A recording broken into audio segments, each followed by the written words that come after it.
Hello everyone, my name is Senat Shabar, and today I'll be discussing semiconductor manufacturing. A semiconductor device is a product with some properties of both insulators and conductors and has electrical conductivity. This is the reason they are called semiconductors. They can control electrical current flow, making them essential for all electronic devices. Semiconductor devices can either be intrinsic, being a pure semiconductor, or extrinsic, having some impurities. The images shown on the top left and top right depict two different types of semiconductor devices. Semiconductor manufacturing consists of four key stages.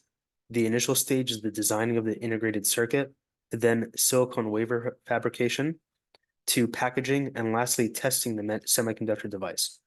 Here is a simple flowchart of the manufacturing process.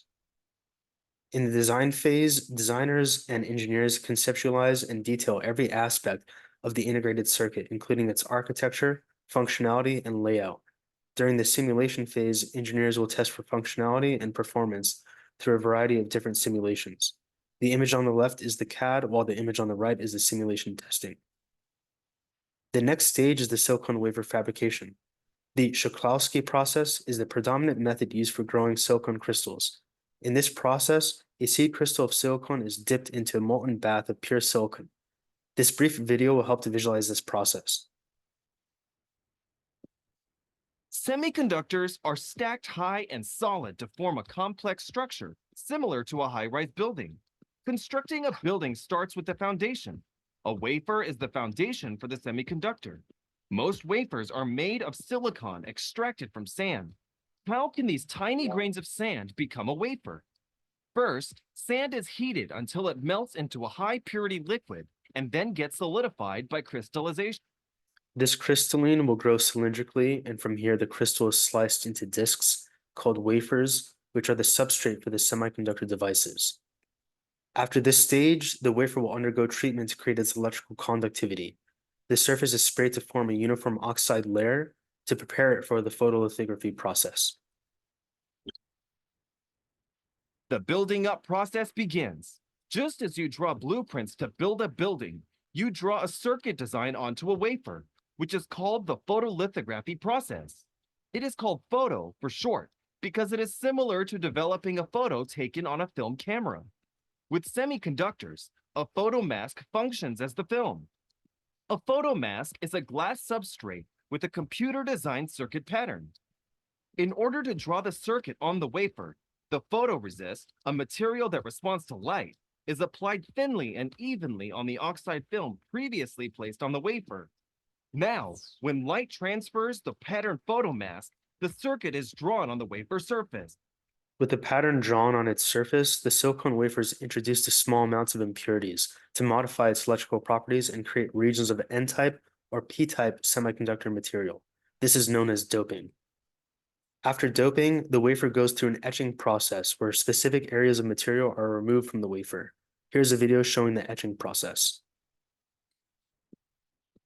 Now, unnecessary materials are carved out so that only the design pattern remains.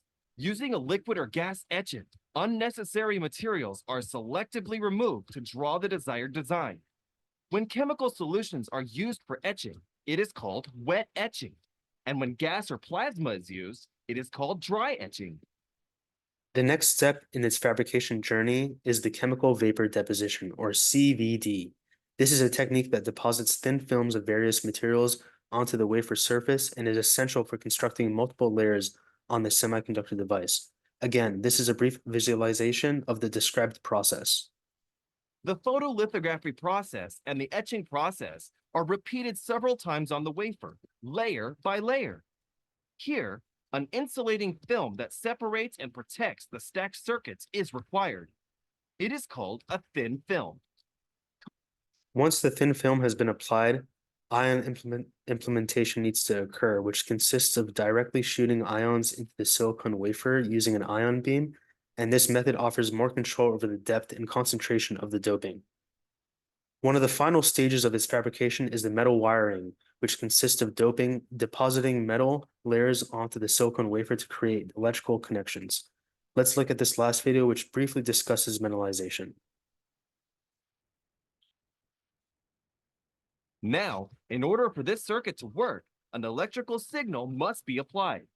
It is necessary to create a path for electricity to pass through according to the circuit pattern. This process is called the metal wiring process.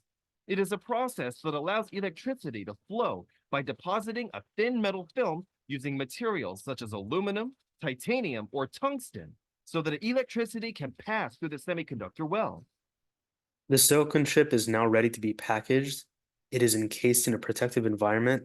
After the final assembly of the semiconductor device, it is put through several different tests, including electrical testing, burn-in testing, where the chip is subjected to high temperatures, and speed testing. Some challenges involved with these devices include miniaturization, whereas the technology advances, there is a continuous push towards making devices smaller, faster, and more efficient. There are also yield management challenges as the complexity of semiconductor manufacturing processes increases, so will the chances of defects. However, with that said, the global semiconductor industry is worth more than $500 billion today, and its future looks very promising. Some future trends we can expect to see include advanced materials like graphene, and now with AI and machine learning, we can also expect it will be used to optimize the manufacturing process in general. Thank you so much. This concludes my presentation. I hope you enjoyed my video.